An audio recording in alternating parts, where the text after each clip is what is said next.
Well, lads, let me tell you some stories from PW, yo. Some PDW lore, dude. That's gonna low-key go tough, dude.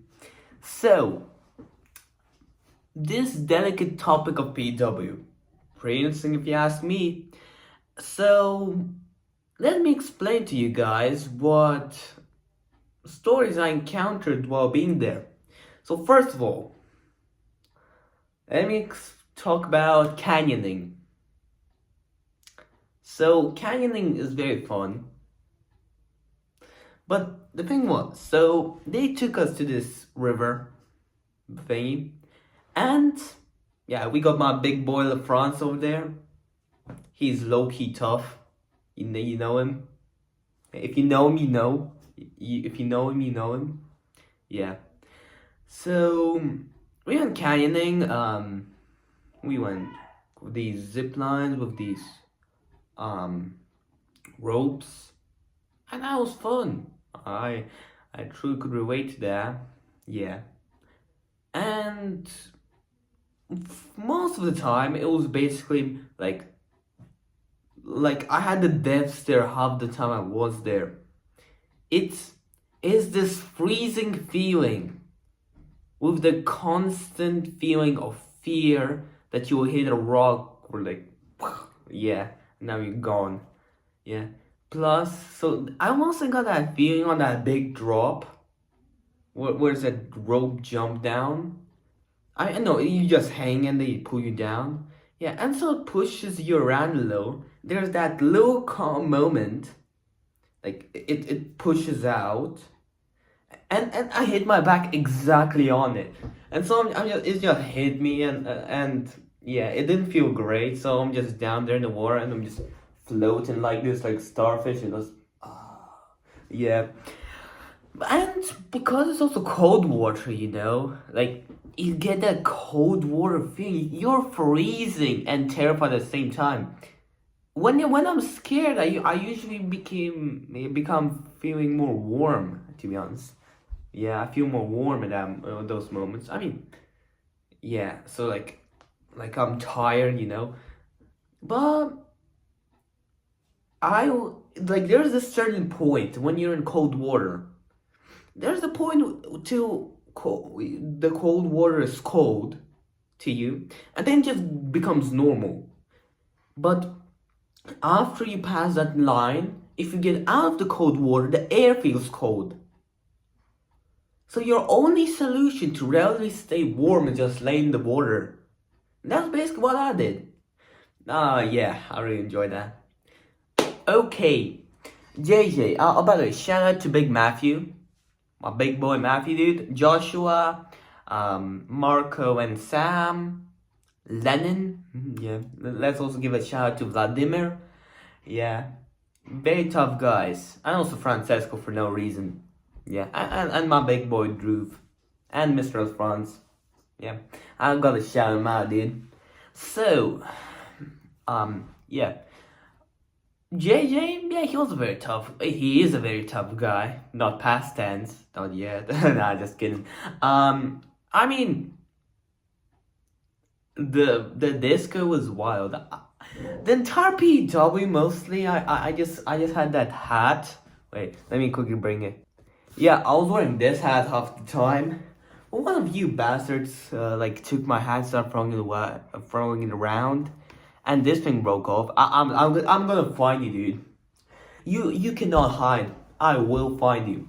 So, yeah, I was at that skull T-shirt. So I was just fucking. I guess I forgot these. I remember one film had these exact hats. Peaky Blinders. Yeah. So I just felt like, yeah, the entire time. And yeah, I mean the lunches, PDW stands out in one specific thing. The lunches, I mean breakfasts are amazing. I mean, for grade 6 that was the case. We got a whole banquet of fresh bread, wide assortment of jams. You got cherry jam, you got something jam, and you got peach jam. all the jams you want. You got milk, you got cereal, you got all types of cereal. Like, I honestly felt like in a hotel, to be honest. Like, yeah. Also, a grade 6 PW. Yeah, there was this cliff right next to the football pitch, and I was once almost like pushed off there. Yeah, it was a really fun experience. So, how to say, yeah, let's turn to grade 7. So, my big boy, JJ. Yeah.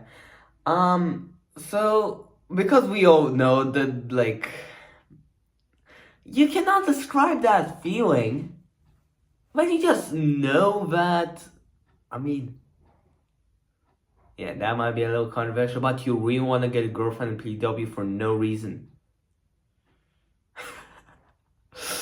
You become that, like that becomes your number one point. We gotta be honest.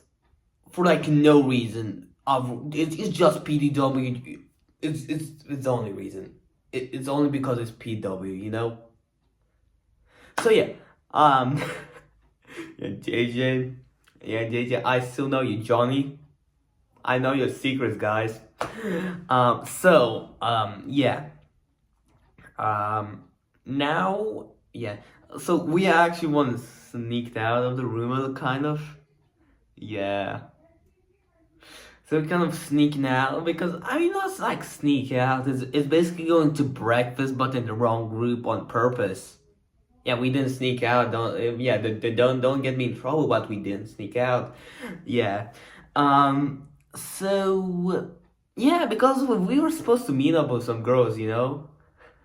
Like genuinely, JG told me, yeah, the M person's coming. If you know, you know. Um, Knowing I'm a simp, I went. I had nothing to lose. Oh yeah, that was the 11-day period. Yeah. Um. So yeah, we just came there, but no girls came out. I mean, it was just two, but not really the best ones. And not really the one I was aiming at. Yeah. Yeah. So big JJ, thank you very much for at least taking me out. Yeah. I mean, the 11-day period. That was kind of wild. Yeah. So yeah, other stories. But there was this Mexican girl. Yeah. Um, I called her my favorite Mexican, but I meant it as you're my favorite Mexican out of all the Mexicans. Like you're my favorite Mexican. Like is a punctuation and stuff that makes it different. You're my favorite, comma Mexican, and you're my favorite Mexican.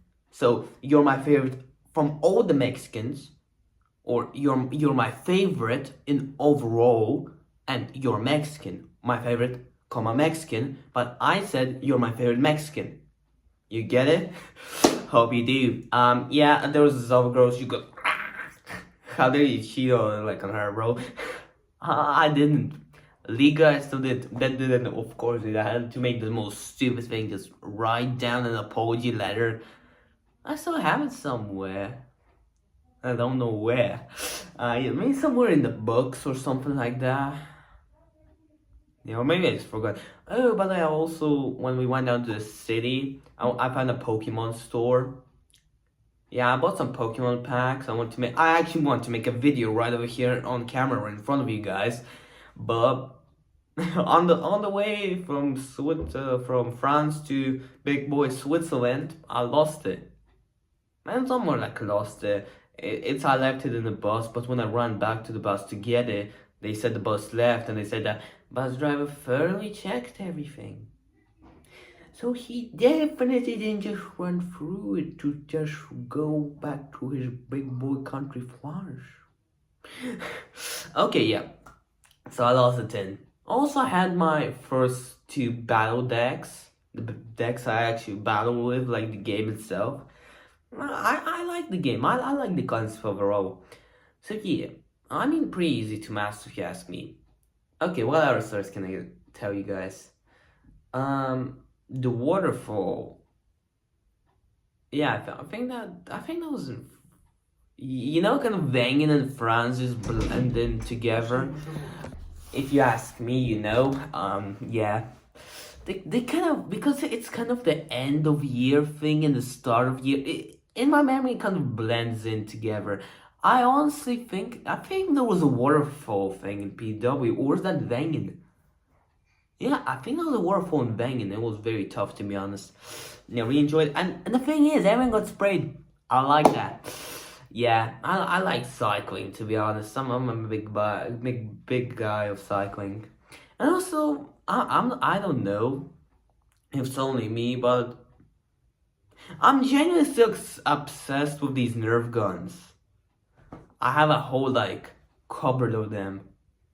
Like as soon as the neighbors come out, I just give them all the stuff and we just like launch World War Three or something like that. Yeah, I don't know why I enjoy it now. Now we in Pilatus Market we have like a different thing. Like there's this new toy shop, which we all know is gonna bring an end to Turmlin. Turmlin, you live for a while. Rest in peace, Turmlin. It was a very nice shop, but the price are too expensive. But Smith's on the other side offers very low price. I mean, Pokemon packs for $4.95 plus that they were the how to say the new series, like I forgot, like almost the one before Ascended Heroes. Yeah. But there was this big buff machine gun for $50. And because now my mother declared that the only way I can earn money is through German, which we all know. I like German, but I'm not gonna rely it on as my sole thing for money earning. So my mom wanted to prove me that no one cares about Pokemon. So she allowed me to do two methods: Pokemon selling and German. We all know that I'm not now gonna sell my album. First of all, I don't like investing into literal cardboard, I prefer gold on the other hand, or at least have it in cash. You can argue, oh, it's demand driven. No, it's controlled by the market. But if the world is gonna end tomorrow, if World War III breaks out, no one's gonna care about these things. Everyone's gonna care about gold, silver, copper, that type of stuff, tools. They are relative form of currencies or something like that. But not Pokemon cards, bro. They're going extinct. We all know that. But I'm gonna sell them for what I can. I'm gonna buy gold and I'm gonna set 50 aside so I can buy the machine gun. I really want the machine gun, dude. It just this through like these guys are just running me and then you can pull out the machine gun and like like gone. but it's more like my neighbors, dude. They're like 10 and 9. I just point the gun in their direction, they're gone. They just, as a quick clarification, so there's this big corridor, the bunker thing, then there's like one floor two up, so 2 floors up, 3 in total. And then they start on the top floor, I start on the bottom. I have the bunker, but they have the height overall advantage. So even when they start in bunker, they still suck. Yeah. How to say yeah, I mean, I just point the gun in the general direction of them and they're gone. When it's the other neighbors though, like a little further away neighbors who actually got proper machine guns, I mean the stuff on Barry and not just the stuff I got, that's when it gets interesting. They don't flee as easily. I have to properly headshot them for them to run away. So yeah, let's turn PW. I think I should rename this video. It's no longer PDW. It's basically Mark's stories. Yeah, #1 brackets like most likely not gonna last to the second one. Okay, I'll just put it in the description or something like that. So yeah, yeah, a bunch of rumors about me, dude. In PW, there were 2 rumors. Only one of them is true. Guess which one? Okay. Yeah. I mean, I also enjoy the rooms in PW. The only thing, the placement room sucks. And this is my honest opinion. That was banging. Some got it absolute elite style. They were treated like the kings. They had 3 different rooms. What we had, in particular my room, was 6 people crammed into what's basically half or like 5/8 of my room. And then the bathroom, the shower, was basically of this size. It's basically my cupboard. Not even counting that thing on the side. Just remove that, just take the square view of that thing, and then you go to the bathroom. Yeah. The shower yeah, bro, it's tiny. When I came into the other room, or at least got the glimpse, how you call it, the honor to even enter their magnificent room, what did I see? I saw a bathroom the size of half my room, which I literally shouted in, like, hello. It came back to me. There was a little echo in the room, bro. There was the corridor, there was the room near the door. It had 4 beds. Then the other room, it had like 4 beds as well. So it was sustainable enough to keep 8 people in an actually livable area. But they only kept 6. If there should be a certain square meter ratio of the living space and bathroom per person calculated. Yeah, the math teacher decided. The math teachers decide this. So I'm pretty sure they can actually, calculate that. Yeah, but if the room fits 8 people, and is genuinely big, so it's bigger than my room in the first place, fit more people in it. Don't make a limit of 6. If the limit is 6 and the room fits 10, you put in 10. Unless it's a tiny crammed room. If it's a tiny crammed room, then it's okay. We leave it. If it's a tiny room, keep it small. For example, in my room where it was 6, make it 4. Make it 4. Yeah, 4 would have been the perfect number. You still get everyone living in harmony. I had to literally defend half my space. I immediately started running for the rooms. There aren't even plural. There's the room and there's the cupboard bathroom. So I immediately dropped my suitcase on the bed, then put my hat on the other bed or something on the other bed, and claimed these 2 beds as mine. So that bed is for my suitcase. That bed is for my sleeping stuff. The other, for sleeping in general. The other one, to be particular, I claimed only half of the other bed for my suitcase. But the other one, I immediately went the top, because there were only 2 areas for toothbrushes and shampoos and stuff like that. I claimed the top one first. And I'm not really a top bed guy. I don't like top beds. I'm not a big fan of them.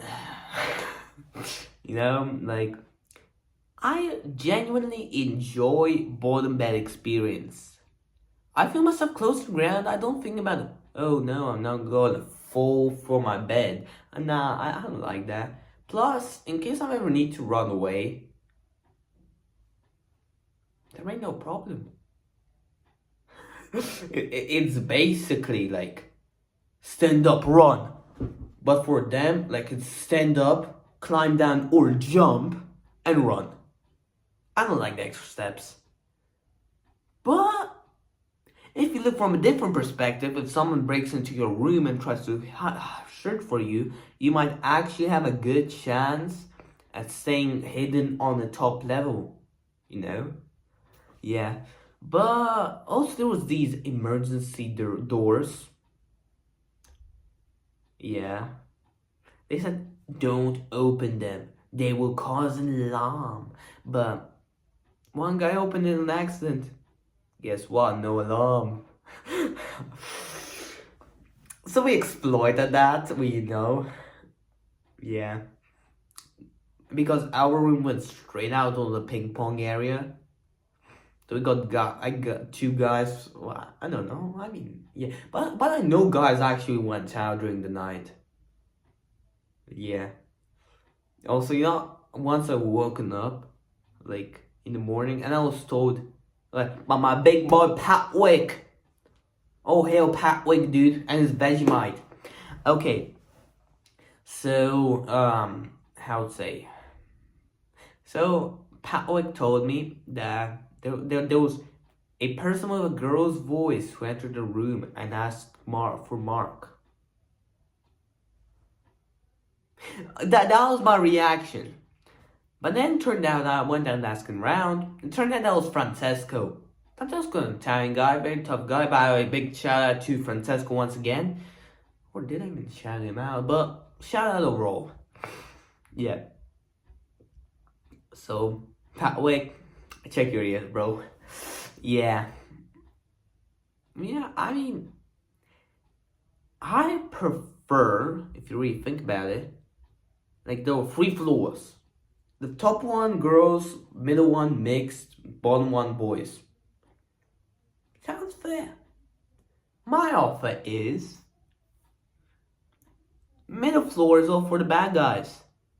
The ones, be the most chaotic, the most yeah, they're gonna cause arson in there, bro. Like the absolute menaces, the denizens of menaces, bro. Just put them on the middle floor. The mostly normal guys, put them on the bottom and top floor. They'll just, I mean, I don't have, but at least 2 room or 3 rooms. Like take the big room, take the 8th room. Just put a bunch of menaces in there. Like, I'm a kind of a fan of natural selection, That's what I'm saying over here. That's why I have big buff muscles, dude. That's why I'm kind of close to Jason, if you ask me. Yeah. So, yeah. But overall, it was a fun time, Yeah. I genuinely enjoy being in that house.